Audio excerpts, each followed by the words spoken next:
지금 우리들은 예수님이 이끄시는 교회, 올 한 해에 우리 사랑교회 비전인 예수님이 이끄시는 교회가 어떠한 교회인지를 지난 주일부터 알아보고 있는데요. 주님께서 소아시아 7개 교회에 보낸 편지를 통하여 우리가 계속해서 알아보려고 합니다. 오늘은 두 번째 교회인 서머나 교회에 대해서 잠시 알아보도록 하겠습니다. 서머나 교회는 지난 주일에 우리가 알아본 에베소 교회에서 북쪽으로 약 55km 정도 떨어져 있는 교회입니다. 이 서머나는 굉장히 수려한 환경을 자랑하는 한국 도시죠. 그리고 외곽에서 도심까지 도로가 잘 닦여 있었어요. 그리고 로마의 수도였던 에베소와 경쟁할 정도로 아주 번성한 도시였습니다. 그렇지만 서머나 교회는 큰 고난을 받고 있었죠. 오늘 9절 말씀 우리 함께 같이 보도록 하겠습니다. 9절 시작. 내가 내 환난과 궁핍을 알거니와 실상은 내가 부요한 자니라. 자칭 유대인이라 하는 자들의 비방도 알거니와 실상은 유대인이 아니요 사탄의 회당이라. 아멘. 지금 우리가 보고 있는 서머나 교회, 주님께서 칭찬만 하셨던 아름다운 교회였죠. 그런데 이 서머나 교회에서 그리스도인으로 살아간다는 것은 굉장히 힘들고 어려운 일이었다는 거예요. 그들이 어떠한 고난을 받았는지는 정확히 알 수는 없습니다. 성경에서 정확히 어떤 고난을 받았다 그렇게 기록하지 않아서 알 수는 없지만 역사적인 기록을 토대로 우리가 유추해 볼 수는 있죠. 이 서머나 로마 제국의 충성을 다짐하기 위하여서 황제인 티베리우스 신전을 건축하려는 다른 도시들과 쟁탈전을 벌였던 도시였습니다. 결국 서머나는 다른 도시들과의 경쟁에서 승리하였어요. 그리고 서머나에 황제를 위한 거대한 신전을 건축하게 되죠. 이렇게 서머나는 로마 황제를 신으로 섬기면서 황제를 주라 시인하며 그렇게 황제를 주로 모시는 일에 앞장서는 도시가 되었어요. 그러니 로마 황제를 주라 고백하지 않는 서머나 교회의 성도들은 고난을 당할 수밖에 없었다는 거죠. 서머나의 그리스도인들은 황제의 신전에서 머리를 조아리지도 않았어요. 그리고 황제를 주라고 시인하지도 않았죠. 왜입니까? 서머나의 그리스도인들은 오직 예수님만을 주님으로 모셨기 때문입니다. 그래서 황제를 주라 시인하지 않고 황제의 흉상 앞에 제사를 드리지 않으니 그렇게 큰 고난을 당할 수밖에 없었다는 거죠. 고난이 닥쳐올 수밖에 없었다는 거예요. 재산을 빼앗기기도 했고 집에서 쫓겨나기도 했고 가족들과 헤어져야 했고 심지어 화형을 당하기도 했습니다. 또한 서머나 교회의 성도들은 극심한 궁핍을 겪어야만 했죠. 어마어마한 황제의 신전을 건축했으니 이 서머나의 경제는 얼마나 이렇게 활성화되었는지 우리가 짐작해 볼 수 있을 것입니다. 게다가 황제의 신전을 모시고 있잖아요. 그러니 로마 정부의 지원도 엄청나게 많이 받았을 거예요. 게다가 항구 도시로 무역도 활발했으니 이 서머나라는 도시가 얼마나 부유하고 번창하였을지는 짐작하고도 남습니다. 그런데 이렇게 번창한 서머나에 궁핍에 찌든 시민들이 있었다는 거예요. 바로 서머나 교회의 성도들이죠. 이렇게 화려하고 번창한 서머나에 궁핍에 찌든 삶을 살아갈 수밖에 없었던 서머나의 그리스도인들, 예수님의 이름에 합당한 사업만 하고 정직하게 사업을 하겠다는 그 신념 아래에 불의하고 거짓된 방법들을 버리게 되었으니 손쉽게 돈을 벌 기회를 다 잃어버린 거죠. 또한 그 당시에는 길드라는 상조직이 있었어요. 이 길드라는 상조직에 가입하여야 장사를 할 수 있었다는 거예요. 그런데 황제 숭배를 하지 않는 서머나의 성도들에게는 이 길드라는 상조직에 들어갈 권리마저 박탈당하게 된다는 거예요. 그러니 궁핍의 사자가 입을 쫙 벌리고 서머나 교회의 성도들을 위협했던 것이죠. 지금의 우리도 마찬가지 아니겠습니까? 우리가 그리스도인으로 살아가려면 손해를 보아야 하고 양보를 해야 할 때가 얼마나 많이 있습니까? 정직을 위해서 이익을 포기해야 할 때가 있는 거죠. 우리가 예수님을 따르는 제자라면 궁핍과 빈곤은 마땅히 우리가 치러야 할 대가라는 사실을 인정해야 한다는 것입니다. 하나님 나라를 위하여 가감히 내 자신을 부인하는 믿음이 있어야 된다는 거예요. 사도 바울은 이에 대해 이렇게 말씀합니다. 빌보서 4장 11절에서 12절입니다. 내가 궁핍함으로 말하는 것이 아니라 어떠한 형편이든지 나는 자족하기를 배웠노니 나는 비천에 처할 줄도 알고 풍부에 처할 줄도 알아 모든 일 곧 배부름과 배고픔과 풍부와 궁핍에도 처할 줄 아는 일체의 비결을 배웠노라. 아멘. 예수님의 제자가 된다는 것은 배부르고 풍부할 때만 예수님을 따르는 것이 아니라는 거예요. 때로는 배를 골고 때로는 궁핍할 때도 예수님을 따라가야 진정한 예수님의 제자가 된다는 거죠.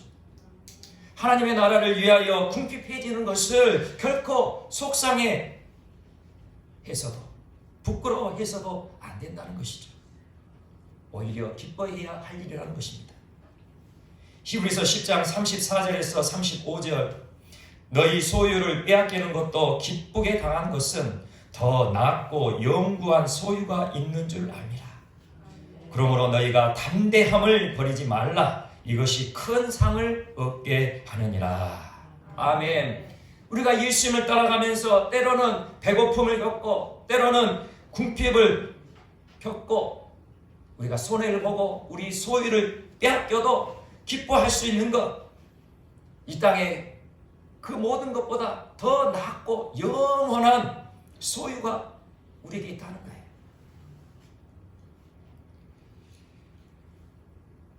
우리가 하나님 나라를 위하여 궁핍해지는 것을 왜 기뻐해야 합니까? 하나님 나라를 위해 궁핍해지는 자에게 주시는 큰 상이 있기 때문이라는 거예요. 예수님 때문에 환난을 당하고 궁핍해진 자들에게 반드시 하나님께서 큰 상으로 보상해 주신다 약속하고 계십니다. 이것이 서문학교의 성도들이 실상은 부유한 자들인 이유인 것이죠. 내가 내 환난과 궁핍을 알거니와 실상은 내가 부유한 자니라.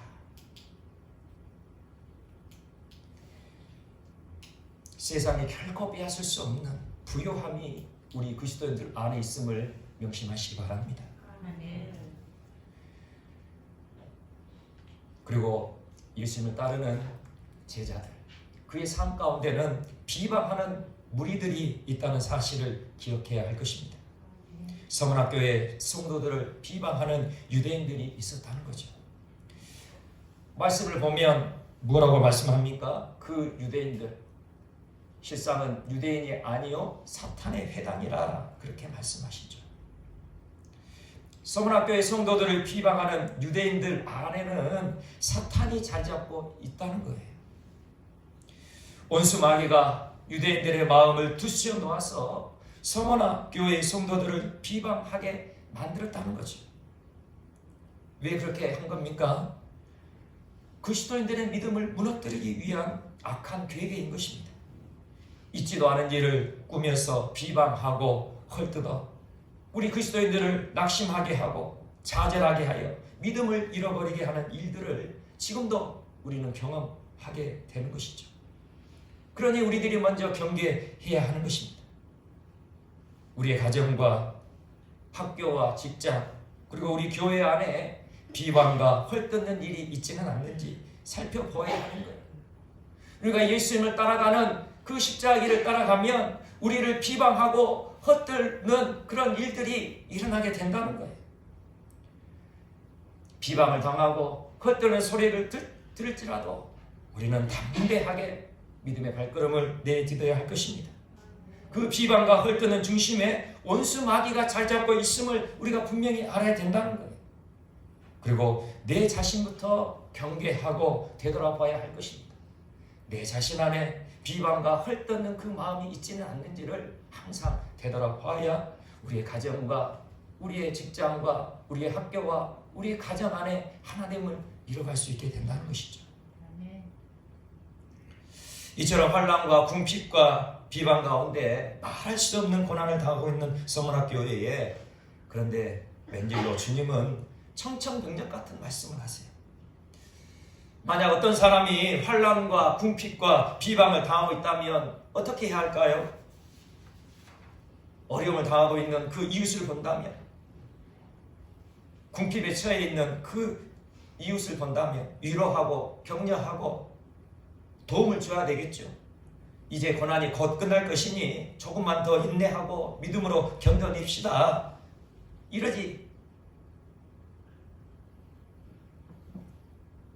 않는다면 우리가 그리스도인지라 할 수 없겠죠. 그런데 주님은 그러시지를 않았다는 거예요.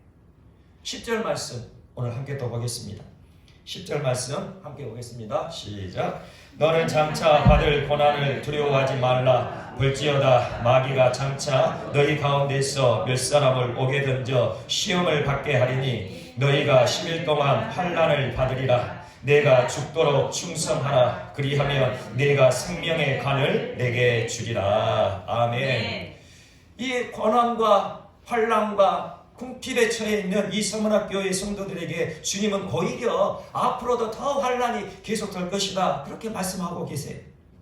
옥에 갇히는 일들이 일어날 것이고 10일 동안 계속해서 환난을 받게 될 것이다, 그렇게 말씀하시는 거죠. 실제로 이 요한계시록이 기록된 이후에 50여 년이 지난 후에 서문학교의 주교이었던 폴리캅이 순교를 당하게 됩니다. 자신을 잡으러 온 그 사람들에게 음식과 물을 대접한 폴리캅이었어요.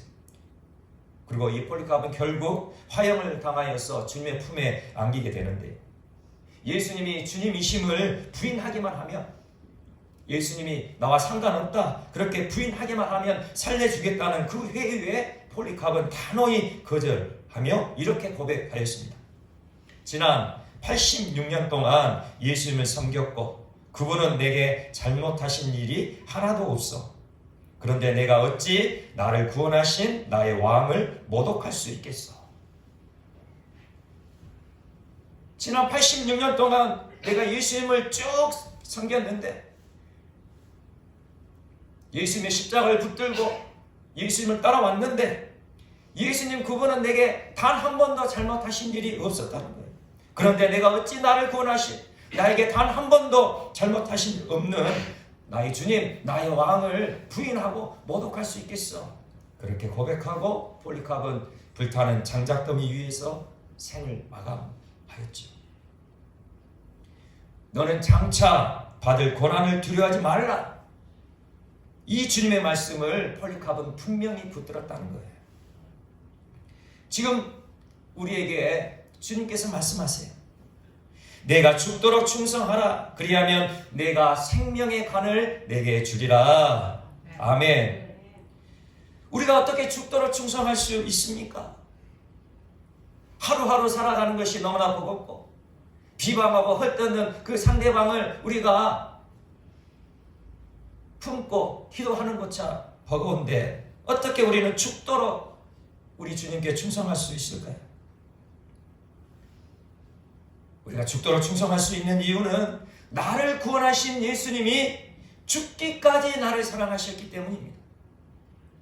우리 주님이 죽기까지 나를 사랑하셨기에 나도 죽기까지 우리 주님께 충성할 수 있다는 거예요. 이것이 우리의 믿음이 되어야 된다는 거예요. 나는 예수님을 믿고 천국 간다. 그 소망이 우리에게 필요합니다.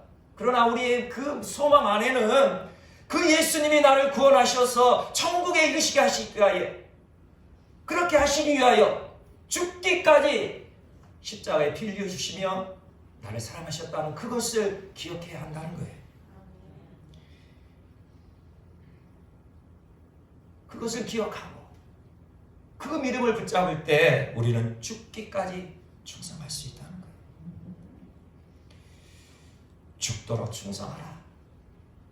죽기까지 충성한다. 이 의미는 무엇일까요? 죽기까지 충성한다는 것. 폴리갑처럼 순교적 각오로 충성하는 것을 의미합니다. 우리가 정말로 예수님을 믿는다면 이제 나도 예수님과 함께 십자가에 못 박혀 죽었음을 믿어야 하는 거예요. 우리가 예수님과 함께 십자가에 못 박혀 죽었다는 것은 내 자아가, 내 옛사람이 십자가에 못 박혀 죽었음을 의미하는 거죠. 그러니 우리가 정말로 예수님을 믿는다면 내 자아의 죽음, 내 옛사람의 죽음을 경험한 거예요. 그러니 우리는 예수님을 믿는 순간부터 순교자의 삶을 살아가게 되는 거예요. 폴리갑처럼 화형을 당해야 순교자가 아니라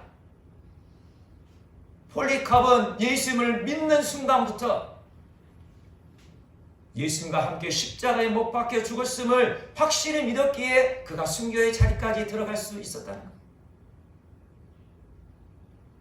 바로 이것이 우리의 믿음이 되어야 한다는 것입니다. 예수님을 믿고 나는 이미 예수 그리스도와 함께 십자가에 못 박혀 죽었습니다. 그 믿음으로 살아가는 삶을 통하여 우리는 죽도록 충성하는 그 믿음의 삶을 이뤄갈 수 있다는 거예요. 그런데 놀라운 것은 우리가 이렇게 순교자의 삶을 살아가며 부활의 능력이 우리에게 임하신다는 거예요. 부활의 능력으로 우리를 붙들어 주신다는 거예요. 그저 우리가 예수를 믿고 구원받았으니, 예수를 믿고 이제 천국 가게 되었으니 이제 그 소망 가지고 죽도록 충성하는 것이 아니라 우리가 그렇게 믿음을 붙들고 예수님의 십자가를 붙들고 순교자의 삶을 살아가면 우리 안에 부활의 능력, 생명의 능력이 우리에게 부어진다는 사실이죠. 왜입니까?